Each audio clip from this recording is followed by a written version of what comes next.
Good evening and a warm welcome to all our followers on social media. Thank you for joining in to this webinar. May 5th, 2023 was commemorated as World Pulmonary Hypertension Day. But what exactly is pulmonary hypertension?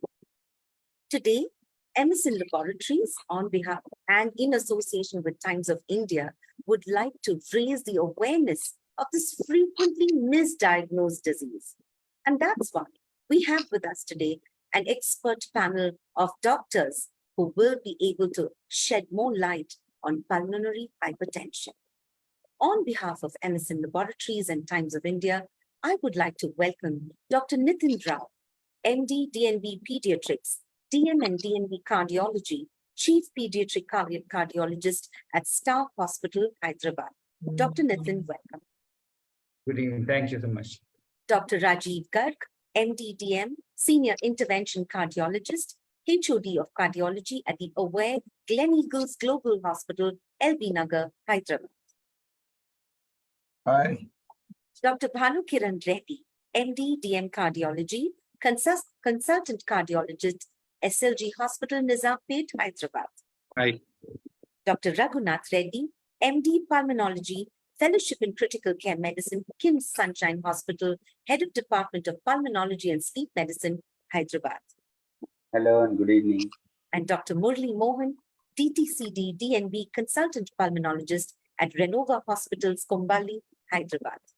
Hi and good evening to everyone. Doctors, a warm welcome. Thank you for joining us. Sunday is your rest day, but you have decided to dedicate and devote this 1 hour to raising awareness in this education initiative. Let's begin right away with our first question, and that's to you, Dr. Nitin. The question is very simple. Let's start at the beginning. What is pulmonary hypertension? And please help us understand, how is it different from normal hypertension? So see, pulmonary hypertension refers to increased pressure in the lungs. So like we all know what blood pressure is in the whole bodies, you have lungs also have their own role to play. So when lung pressures go up, it causes pulmonary hypertension. The thing is, systemic hypertension or what BP that we all aware is at a very high level. And people not aware of what pulmonary hypertension happens. When pressure in the lungs goes up to various causes because of heart conditions, because of lung condition or whatever that can cause, this is called pulmonary hypertension.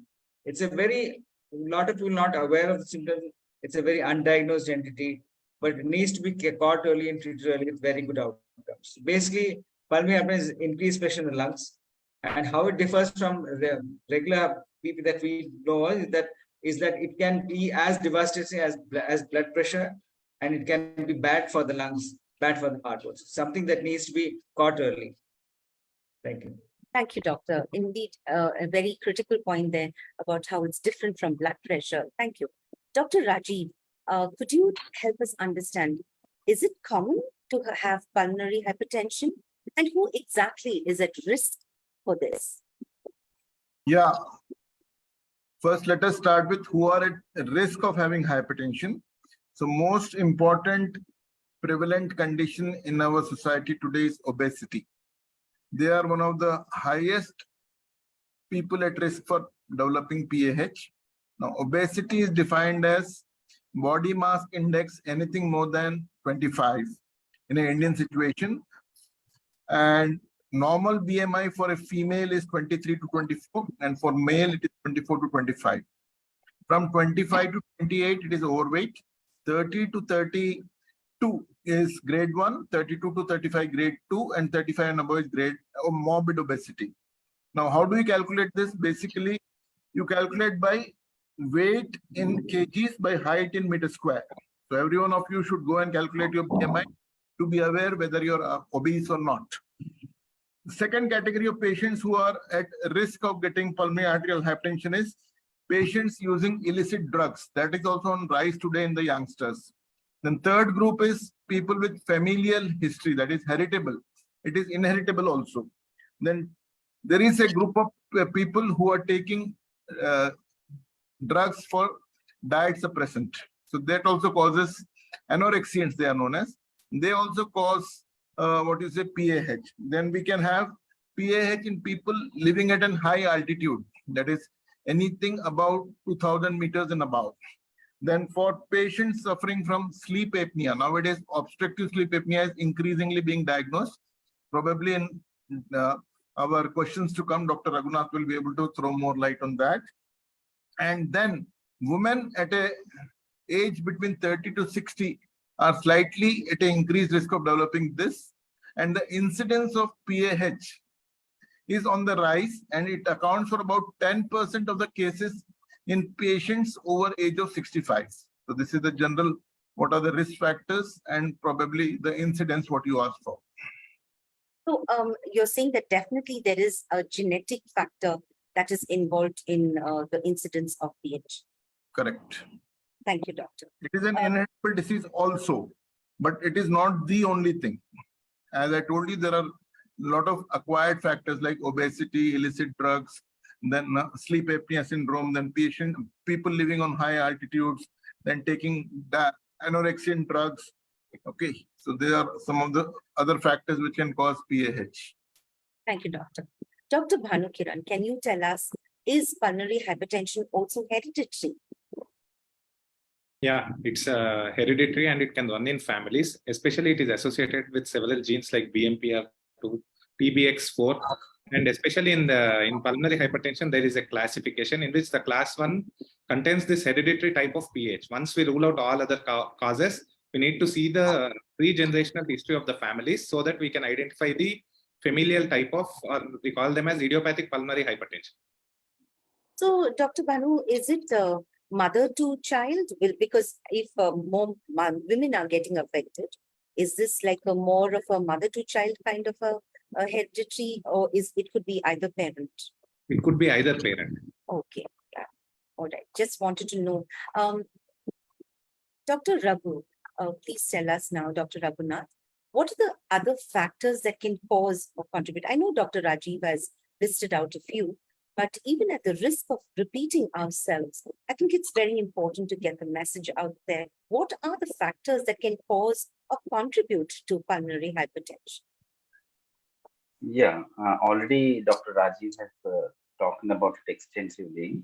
But I mean, there are other type of pulmonary hypertension. That means if you have a lung problem, chronic lung disease, that also can lead to pulmonary hypertension.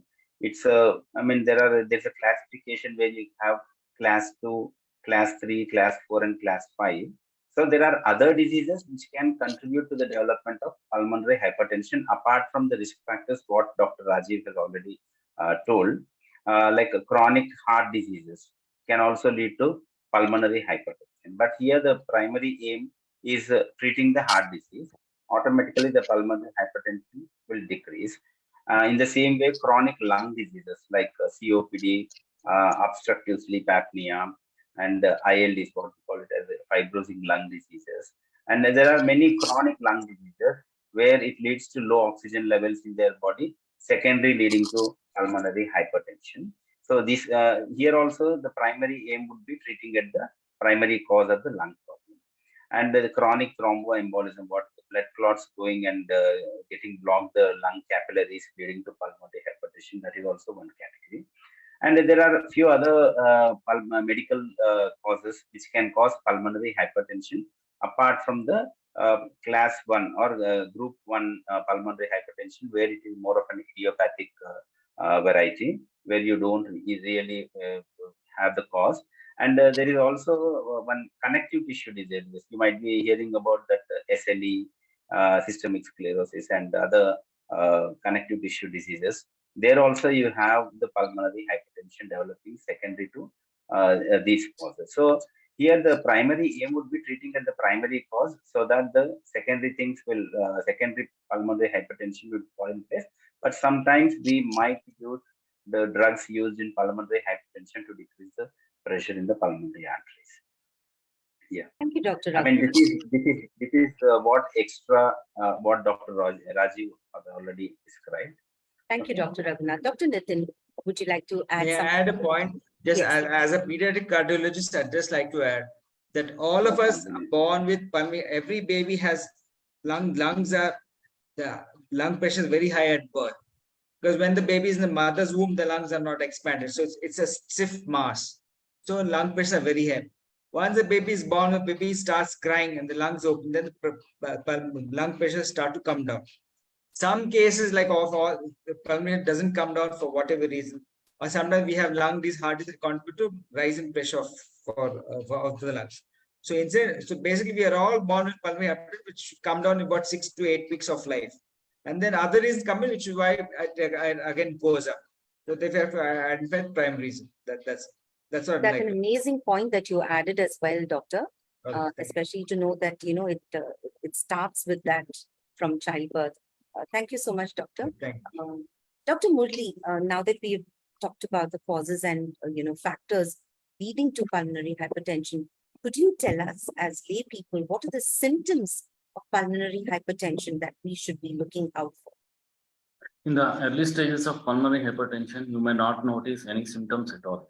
As the disease progresses, the patients will start developing symptoms such as fatigue, swelling in the legs, feet, lower limbs, dizziness, and fainting spells. Along with there is increased shortness of breath, lips turning blue, palpitations, that is fast beating of the heart, and hemoptysis, which means blood in the sputum. These are the common symptoms that we come across as the disease progresses in pulmonary artery hypertension. Thank you, doctor. So what we are trying to tell patients are that they should be looking out for this as things go forward. These are the symptoms that they should pick up on, pay attention to, and immediately go to their physician to get it checked for the first round of tests. Yes. Thank you, doctor. Dr. Nitin, I'm going to ask you, what happens if this is left undetected? Because like Dr. Murli said, early stages, there are absolutely no symptoms. People might think, attribute this to normal causes. What happens in the case of pulmonary hypertension if it is left untreated? What happens if it's left untreated? The pressures keep on rising to a point. Now the lungs are related to the right side of your heart. The rest of the body related to the left side of the heart. So what we call is this is a right side event. The right side chambers start enlarging. They start becoming weak. The right side, the heart begins to fail after some time. So when it's very high, you got lung failure, you got heart failure, which is a very bad situation. And the tragic point is some people who have heart, especially as a cardiologist, people who have heart disease at birth diagnosed can be fully treated. So therefore, why we pushing for surgeries for small children with heart disease to prevent pulmonary hypertension from coming in. So basically, untreated is going. It's a relentless course downhill if you don't treat in time.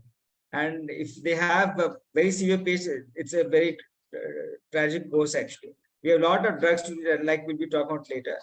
But if you don't treat, the pressures keep going up, the lungs fail, the heart fails. And ultimate treatment is something like a transplant, which is not a very good option for us. So if left untreated goes out of control, you can get heart failure in there. That's very bad. So, doctor, let me just stay with you and ask you one more question. In today's day and age, when things are happening, lifestyles are changing this way, do you think that there is any special age group that is, increasingly becoming victims of pulmonary hypertension? There's no age group there. Yeah, you have two sets. One is the pediatric, one is the adult age group. They all have their own. The basic cause for pulmonary it differs. It's like doctor. If you have connective tissue disorders, you could have lung disorders. You can have obesity and children are prone to because of various heart diseases. The causes for PH differ from various age groups. And in children, as a pediatric children, if they're not detected early, the lung pressures go up very high. It's a basically treatable cause that if you detect it early.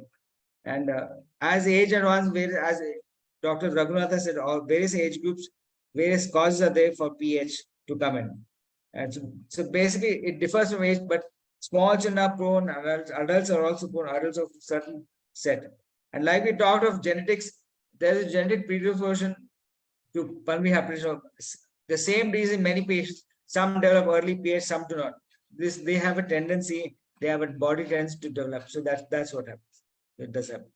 Thank you, doctor. Thank you. Dr. Raji, now let's talk about diagnosis, because ultimately we need, the help of tests to confirm on this. So can you help us understand how is PH diagnosed and what are the kind of tests that you would recommend to diagnose this disease? Yeah. So at the onset, we should know at what pressure we should call pulmonary arterial pressure being high. So basically, by definition, a mean pulmonary arterial pressure of more than 25 and on exercise more than 30 is known as pulmonary arterial hypertension. Now, the common tests, because basically after the symptomatology, we have to confirm the diagnosis. And as Dr. Raghunath has already told, there are 5 types of PAH, but we'll be dealing with PPH basically here in the for the World PAH Day.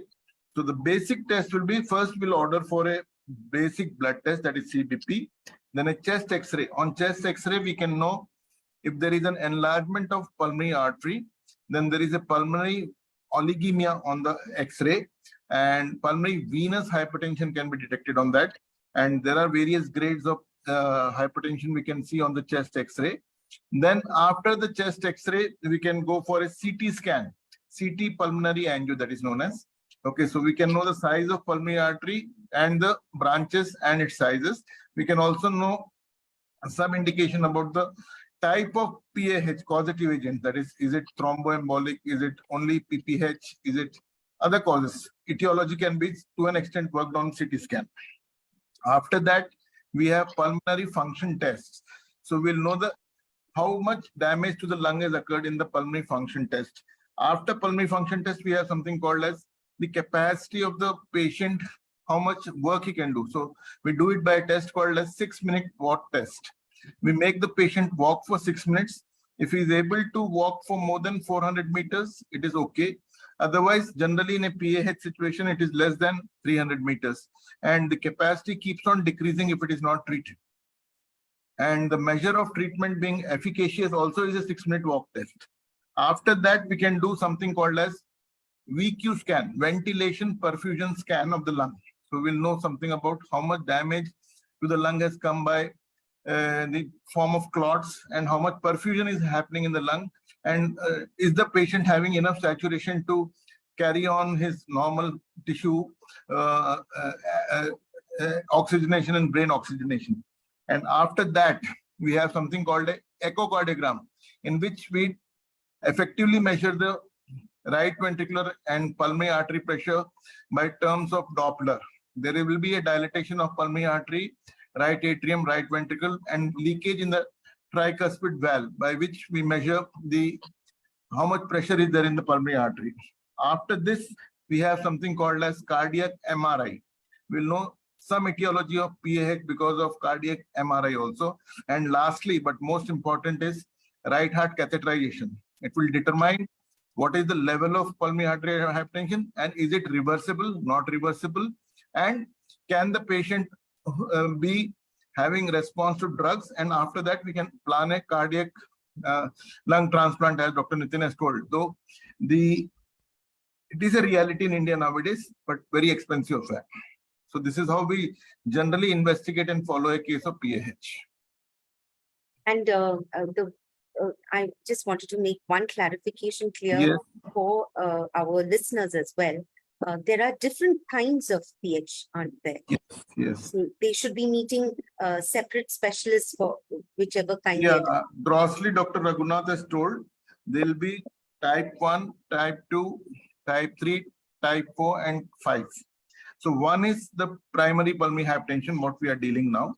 The second is because of obstructive disease, left to right shunts in the heart, which can occur because of valvular heart disease, which can occur because of various types of cardiomyopathies, which can occur because of post-MI situations. Then you have something called pulmonary conditions, that is COPD, emphysema, then other interstitial lung disease. Then we have a group of conditions like thromboembolic disease. That is because of thrombus in the main pulmonary artery and its branches. That is correctable by the surgical methods and by thrombolysis. And group 5, non-specific, all the things we put in there, HIV, cystosomiasis, liver disease, everything is grouped in that disease. This is how 5 groups are there. But basically, it's a domain of cardio, pulmono, and the pediatrics. according to the age group and according to the etiology. Thank you, Doctor. Dr. Bhanukiran, can we now discuss what are the treatment options? Because the moment it's typed into one of these 5 types of pulmonary hypertension, then we have to embark on treatment. So can you help us understand, A, is the treatment similar for all patients? And B, what are the treatment options? Doctor, you're on mute, please. We have around 5 classes of drugs which are normally used for pulmonary hypertension. But whatever drugs we are talking about, they are mostly like they have divided into 5 classes in pulmonary hypertension. All these drugs are primarily studied and very useful in class 1. That is idiopathic pulmonary hypertension. The different classes which are available are like calcium channel blockers, for which we normally do a reversibility study. If it is reversible, which is seen in 10% of the patients, for such patients, we can give this calcium channel blockers. Second one is a phosphodiesterase inhibitors, which includes sildenafil and tadalafil, which is commonly given because it is of low cost and it is easily available. And third one is endothelin receptor antagonist, which includes bosentan, ambrisentan, and macitentan, which are also becoming widely useful in last 5 to 10 years in India, and they are also used. And then we have prostacyclins, which are scarcely available because mostly these prostacyclins are non-oral drugs. Recently, only one prostacyclin receptor agonist has been released in India, that is selexipag. But remaining all are either injectables or inhalational drugs or subcutaneous drugs. So these are the different classes of the drugs. So initially, when a patient is diagnosed, nowadays it has been proved that we can start with a combination therapy. Like commonly, we start with ambrisentan and tadalafil combination. If not, in some patients, we start with single drug and we try to up-titrate the drugs. This is the oral drugs which are easily available. But when patients are becoming sick or they are not responding to the oral therapy, they are converted to the injectables or subcutaneous drugs, which are scarcely available in India. Thank you, Doctor. I think it's pretty clear that there is a completely prescribed system, so nobody needs to worry about, how to go about this. Dr. Raghunath, if you're there. Yeah, I'm there. Yeah, okay. Can you hear me? Yeah, but could you turn on your video, please? Would it be possible? Yeah, 1 minute. I think. All right, we'll wait for you to do that. Dr. Murli, let's come to you for the next question. What kind of lifestyle changes would a patient be required to do in order to, cope with this along with his treatment, entire modality? Nowadays, most of the main treatment depends on having a healthy and balanced diet and maintain healthy body weight. And most of the things is most important is you have to stop smoking. These are the most common things, and stay active and exercise as much as possible. And you should have a high fiber diet along with rich good nutrients, and you have to reduce sodium intake, and you have to monitor fluid intake also. These are the precautions and things to be followed in order to reduce pulmonary hypertension. And also you should have to eat smaller frequent meals at all, and drink plenty of fluids, eat slowly and chew food thoroughly. These are the main precautions so that if we take, we can avoid pulmonary hypertension. These are things that need to be incorporated into lifestyle so that it becomes part of your life as well. Dr. Raghunath, since we did discuss the fact that a lot of patients are women, and women probably from the age of 30 upwards, this brings with it the relevant aspect of pregnancy. So can you help us understand what is the connect, or what is the possibility of pregnancy for patients who are already diagnosed with PH?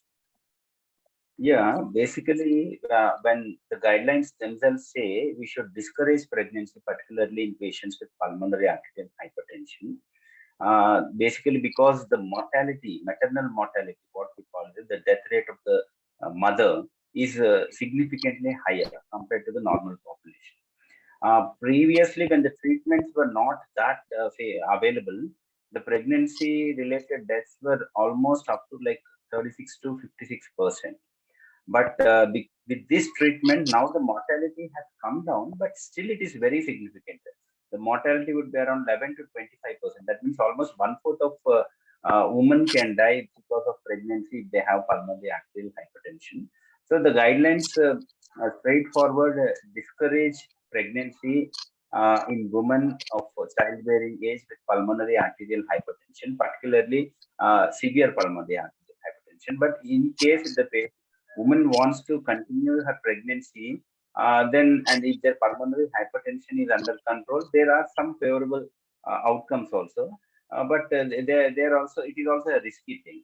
So by and large, it's better not to get pregnant or continue pregnancy if they have pulmonary arterial hypertension, and they need a counseling for that to avoid pregnancy. Barrier contraceptive methods are the best if they can use it regularly. Otherwise, like even progesterone only pills are available. These pills are also good enough to prevent pregnancy.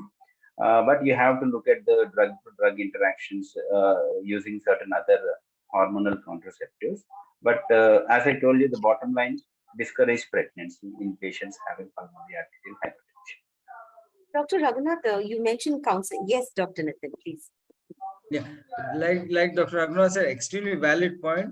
And what happens is in pregnancy, the blood volume goes up, almost doubles up. You've got a lung where the pressures are very high, but you've got too much of blood coming. So it's a disaster for, it's a recipe for disaster. You've got high pressure and more flow to, it's going to fail. The other thing is, even if the pregnancy continues, there's growth restriction of the baby. The IUGR is very common. So you will have premature deliveries, you will have growth restriction, the baby will be at a loss. The mother, the definite threat to the mother's life. So families, like Dr. Raghunath said, it's very important to counsel them. Not only the lady and her husband, the family should know that continuing pregnancy is a big threat to her life, which is why we try to push for early surgery in case of congenital heart disease. And we try to counsel them that pregnancy is a very bad risk factor. They should understand that. Sometimes this matter is hidden when they get married. That's the thing that has to be emphasized. That at marriage, this has to be emphasized. I think both of you touched on a very important point from an Indian societal point of view. It is also very sensitive because for all reasons, good and bad, it is the woman's duty to produce heirs. And if that doesn't happen, I think families have a problem. So like you said, is counseling a big part of this, doctor? Is it actually happening? It's happening. Whenever I have my patient, I always tell them, please call them. They ask me whether they can get married. I say yes, but I say I would like to speak to the family. Let them know what it is. Sometimes they hide the fact, but there have been patients who got married. I explained to them, they've accepted. They know what it is. Not just any patient who gets married who has some heart disease. I explain to them so that they know what it is. It should be known. I think that's very heartening and very important as well. We'll just move on to our next question, and that is that it's Dr. Nitin, it's back to you actually. We've just finished or overcome COVID, or that's what we'd like to believe.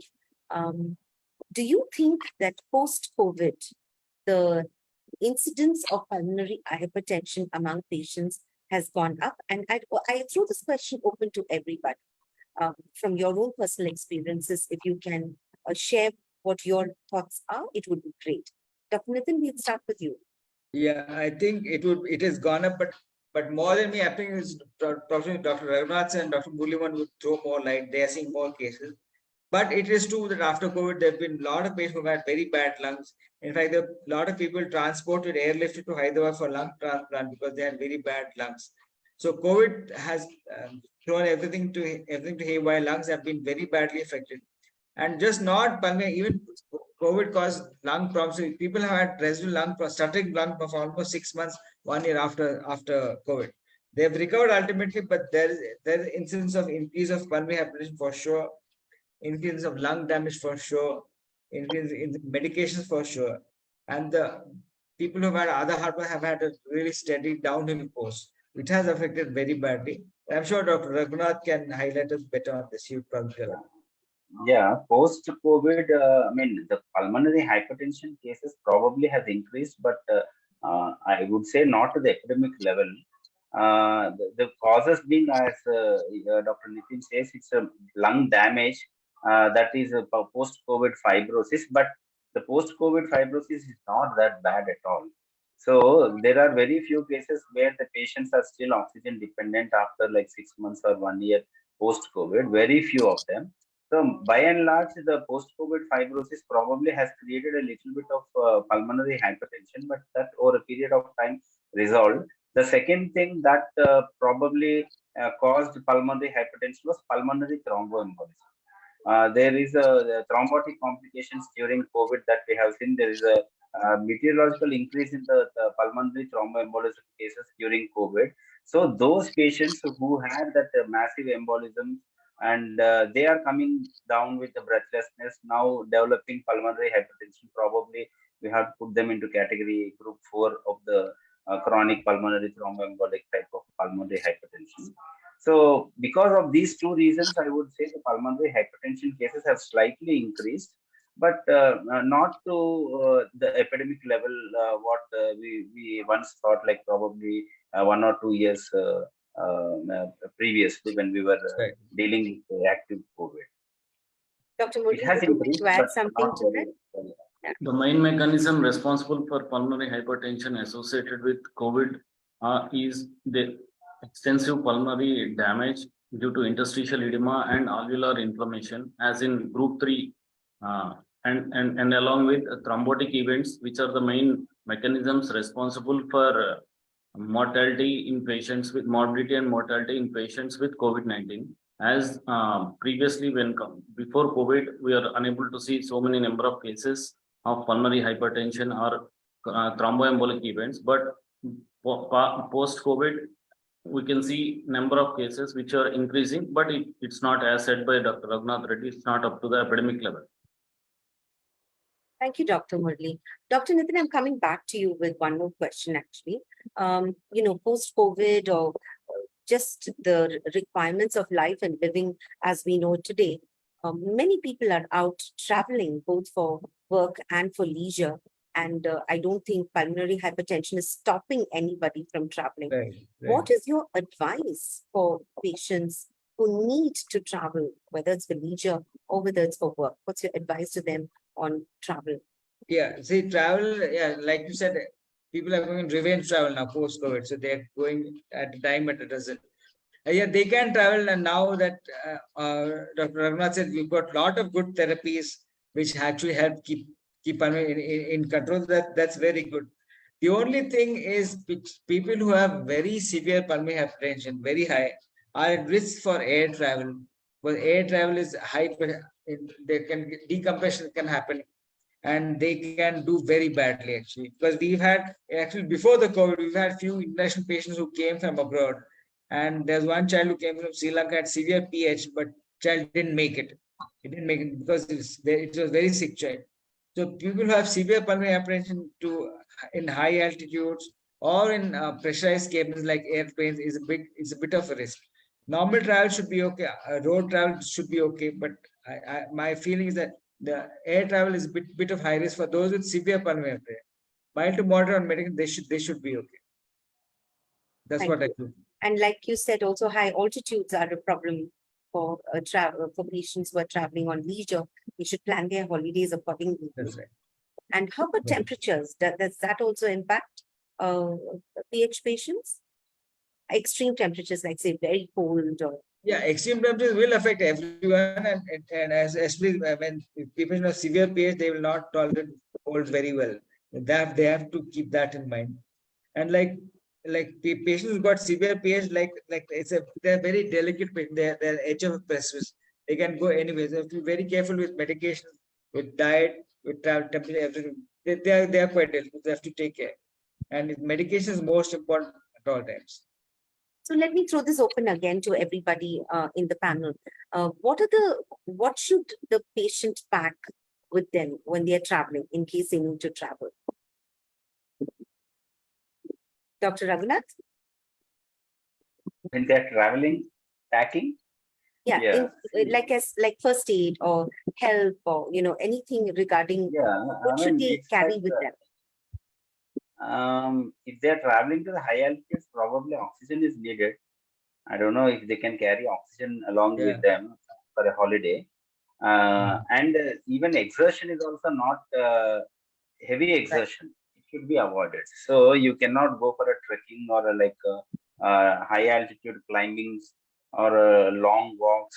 So that is also an issue. So whenever you are planning, it has to be like limited exercise which they can tolerate. So you have to plan that way. And of course, the pills which they have been taking for the control of the pulmonary hypertension, that has to be taken along with. And even some supportive treatments, like for example, if they need diuretics and other things, they should carry that also. But I mean, if it is a mild or a moderate type of pulmonary hypertension, I don't think it will be very different from the normal person, except for the exertion. They should limit their exertion. Otherwise, it is. But severe pulmonary hypertension patients, better not to go out and on a trekking or high altitudes and more I mean places where they require to walk for a long time and exert themselves. So it's better to avoid such So I think destinations. that's also important. Once in a while, they should hear no, because it's better for them. So if we are saying they shouldn't travel, then perhaps it's because it's better for them to stay put and not travel. Thank you, Doctor. Dr. Rajiv, thank you for coming back, because I think you lost power. I lost power actually. I know, yeah. The internet. I saw your lights going out. Doctor, can you tell us what are the new treatment modalities and technological advancements that are available today for patients with PH? Yeah. Almost we are treating, I am treating PAH for the last 25 years. But since the advent, as described by Dr. Banu Kiran, the newer drugs, especially the phosphodiesterase inhibitors and the prostacyclins, we have come a long way.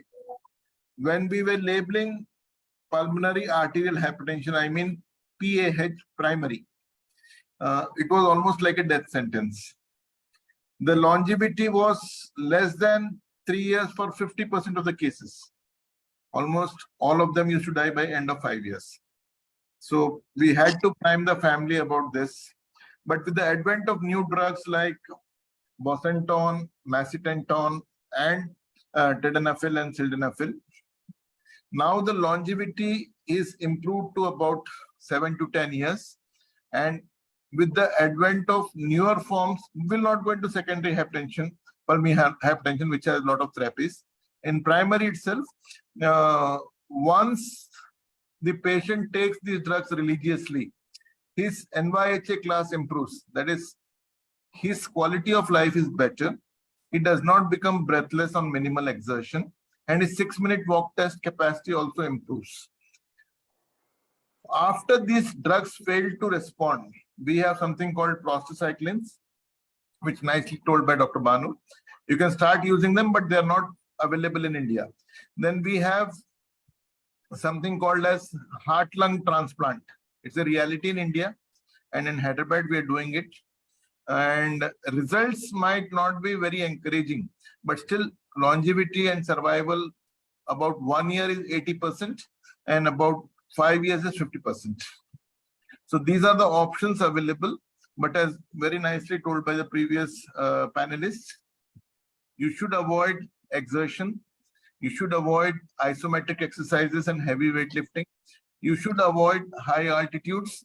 And you should always try to maintain your SpO2, that is called that, with the help of pulse oximeter above 92. If by chance it starts deteriorating below that, either take oxygen as supplement or improve your dosage of pulmonary vasodilators.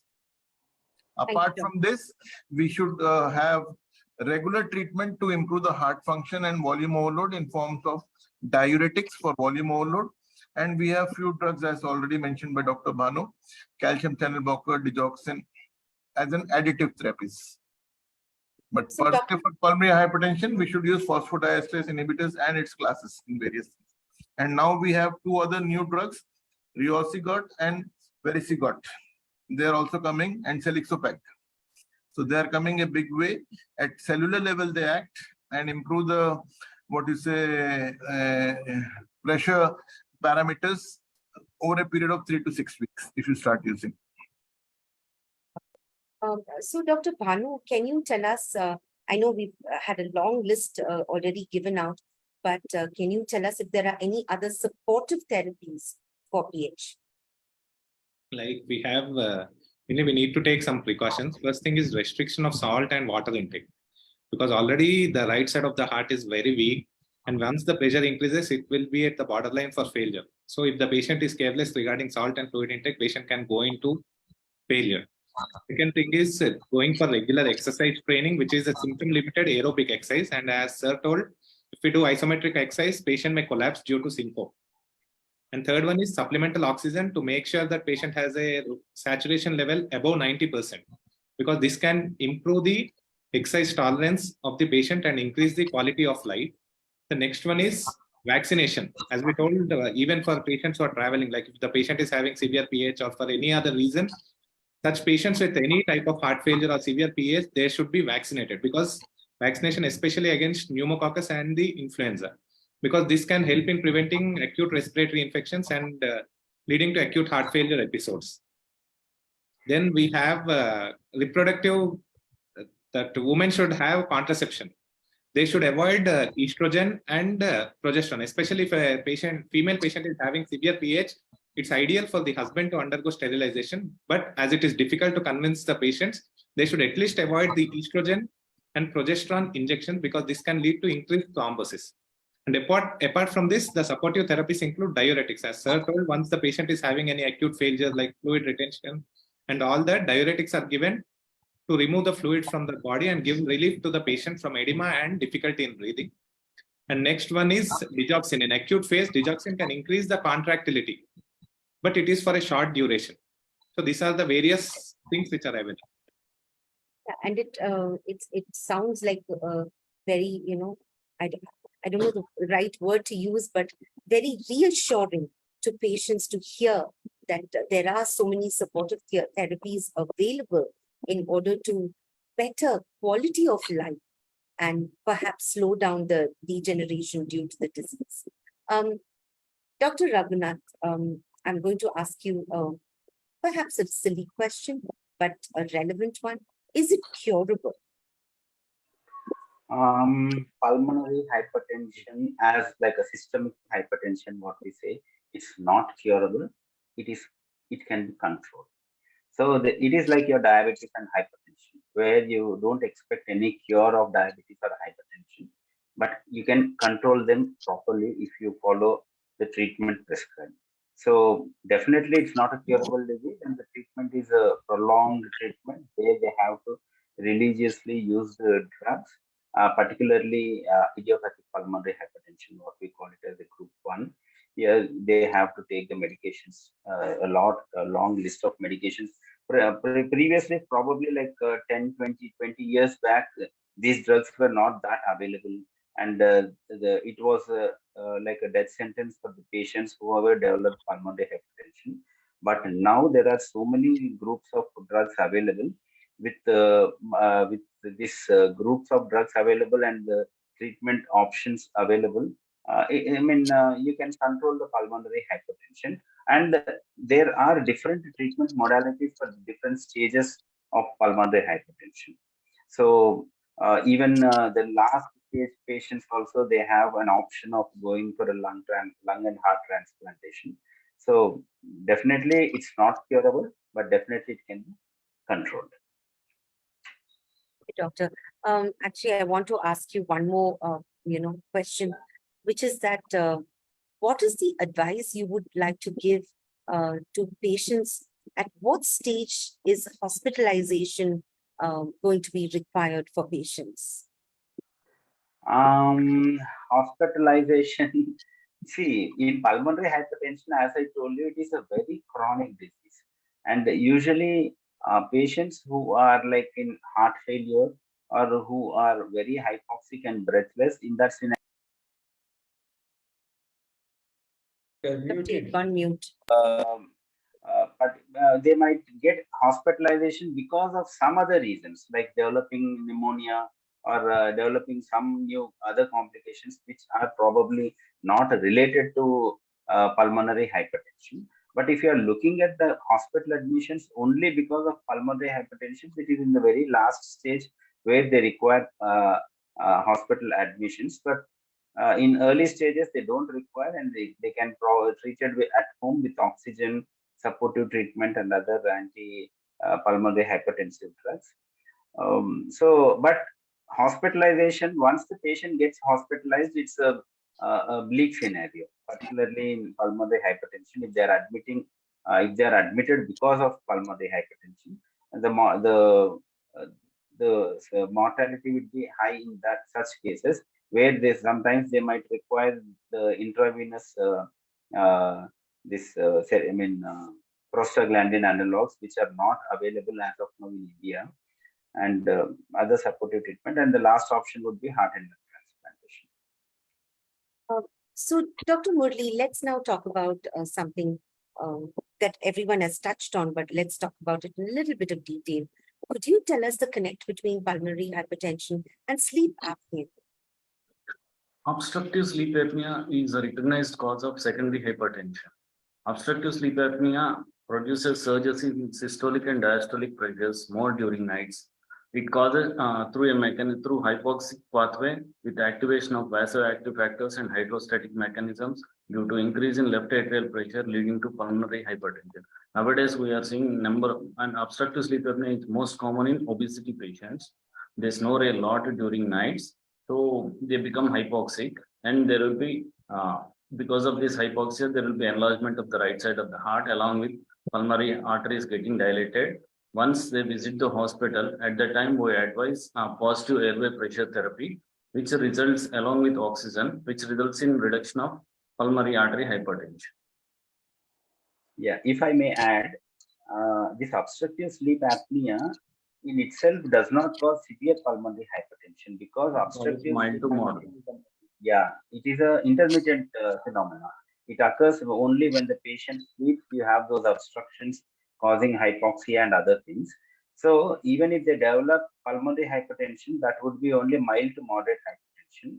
But in patients who are diagnosed with obstructive sleep apnea, and if they are having severe pulmonary hypertension, we have to look for other causes of pulmonary hypertension too, because in isolation, obstructive sleep apnea will not cause severe pulmonary hypertension. So you can sometimes we get carried away, and then we label it as only obstructive sleep apnea causing pulmonary hypertension, and we might miss other cause which is probably going on in the background causing the severe disease. I understood. Yeah. Thank you, doctor. See, actually, we have kind of come to the end of our questions, but I still believe that this webinar would be incomplete without a word of advice or a note of hope that each of you can share with our followers and listeners. So I'd start with Dr. Nitin. What would you like to tell our listeners or your patients or their bystanders or family members? Something that you would like to share with them. Yeah, I'd like to say that always follow your advice, take medicines very regularly, as in any other heart disease, any other disease. You have to be very regular with medications, follow advice what your doctor has said. Always listen to your symptoms, because if you have symptoms, don't overexert yourself. There are very good therapies available now than what was there earlier. And for me as a pediatric cardiologist, my mantra is prevention is better than cure. Because for children, a lot of them are reversible if we identify them early and operate them early if required. So you catch them early, take medicine and listen to doctors. You have to counsel the whole family. A lot of things are there. You have to keep that in mind. But listen to your symptoms and follow medications very regularly. That has to be done. Thank you, Dr. Nitin. Dr. Rajiv, what would you like to tell your patients? Most important message is, do not get depressed. One, learn to live life with medicines and in consultation with your doctor, who will boost your morale as well as your sickness with the help of counseling and medicines. And third is, we should tell our relatives of the patients to be more empathetic and more cooperative with his symptoms, and encourage things which he can do and discourage which he cannot. Do not discuss plans of travels in high altitude, in places where excitement might be there, but he is not capable of doing. So basically keep them in good humor and follow all the rules of the game. With present day therapy, lot of therapies in pipeline. A ray of hope is always there, and the situation is much better than a decade ago, and it's always progressing towards better.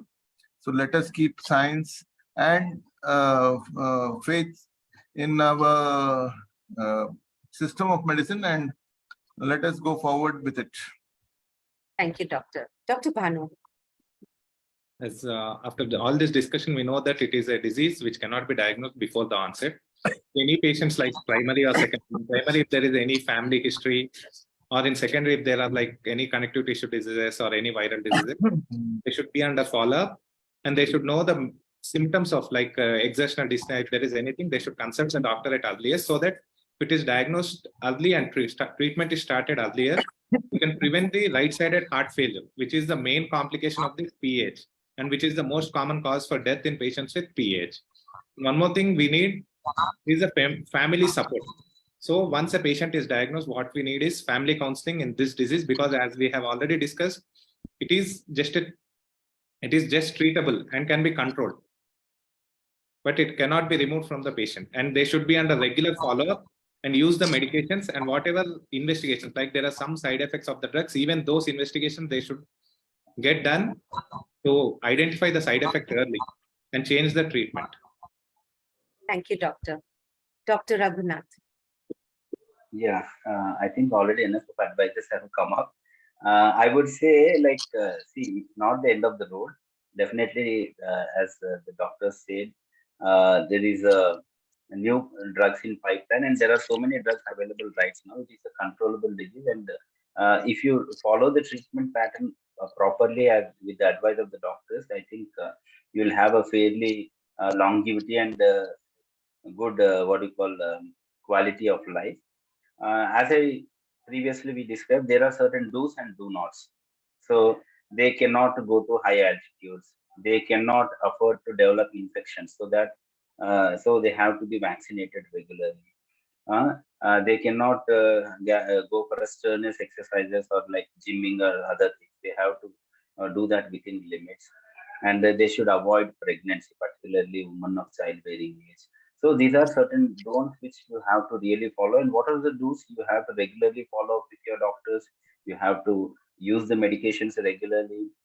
If the oxygen levels are going down, probably you might require oxygen, and then you have to use them regularly. Use it regularly. Do the exercises within the limit pattern or whatever you can withstand. Don't overstretch yourself. So these are certain do's. So if you follow these do's and do not, I think they have a good longevity and good quality of life. And it's not the end of the road. And even in the later stages also, there are treatment options available. And probably once, I mean, there are so many drugs in the pipeline, we don't know in the next 5 years, probably you'll have even better management plans with more longevity. So they have to stay for. Dr. Murli? Once the patient is diagnosed to have pulmonary hypertension, he has to go with medication, oxygen, and whatever the medication which will treat the underlying disease. If you want to avoid pulmonary hypertension, you should have a good food, eat frequent meals, then weight reduction, and quit smoking. These are the main 4 things I advise in order for the people to prevent pulmonary hypertension. Thank you, Dr. Murli. Well, indeed, I think we can sum it up by saying we must have a good grip on reality. So do accept your illness, but do not accept depression as part of it. Do accept your medication and all your advice from the doctors, but do not follow your own whims and fancies, because this is something that needs to be monitored and monitored well. However, long story short, there is hope. There is health at the end of the tunnel, and there will always be happiness in every day of our lives. On behalf of Emerson Laboratories and Times of India, I would like to thank Dr. Nitin Rao, Dr. Rajiv Garg, Dr. Bhanu Kiran, Dr. Raghunath Reddy, and Dr. Murli Mohan for being here today with us to enlighten us about pulmonary hypertension. Indeed, it is something that we will live with for our lives, but there is so much and so much help, so much empathy, and so many treatments now available. So stay happy, stay healthy, and have a good evening. Thank you, doctors, and thank you to all our followers on social media. Good evening and have a blessed evening and a good week ahead. Thank you. Thank you, Ramesh. Thank you. Have a good weekend.